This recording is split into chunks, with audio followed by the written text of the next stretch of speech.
السلام عليكم ورحمة الله وبركاته داوديال مeel kastoo aad joogtaan ku soo dhawaada warkii Somali Channel oo idin kaga imanaya stuudiyaha saddexaad ee Somali Channel ee dalkani Sweden anigoo Cabdirasaaq Bulqaas ayaa warka idin la socodsiin doona qodobada wararka ugu doorka roona waxa kamid ah shir looga tashanayay dhismaha maamulka gobolada dhexe ee dalka Soomaaliya ayaa waxa lagu qabtay magaalada Muqdisho ee xarunta wadanka Soomaaliya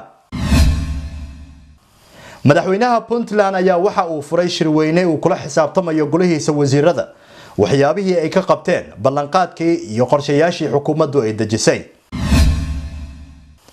wafdi uu horkacayo madaxweynaha maamulka koonfur galbeed ee Soomaaliya ayaa waxa ay ka dageen magaalada Kismaayo ee xarunta gobolka Jubbada Hoose halkaas oo ay wada hadallo ay kula leeyihiin mas'uuliyiinta ugu sarreysa Jubbaland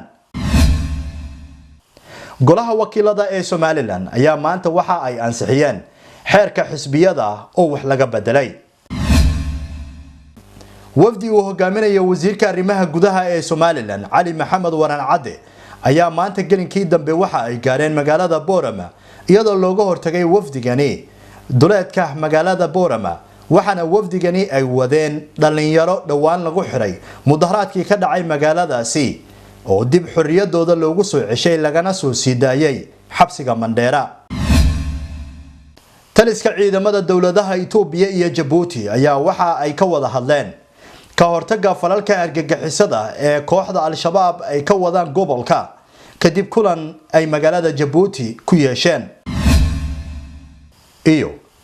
barnaamij looga hadlayay xoojinta midnimada ummadda Soomaaliyeed ee ku dhaqan gobolka Minnesota ee dalka Mareykanka ayaa waxa lagu qabtay hoolka Safari Restaurant ee magaalada Minneapolis ee gobolka Minnesota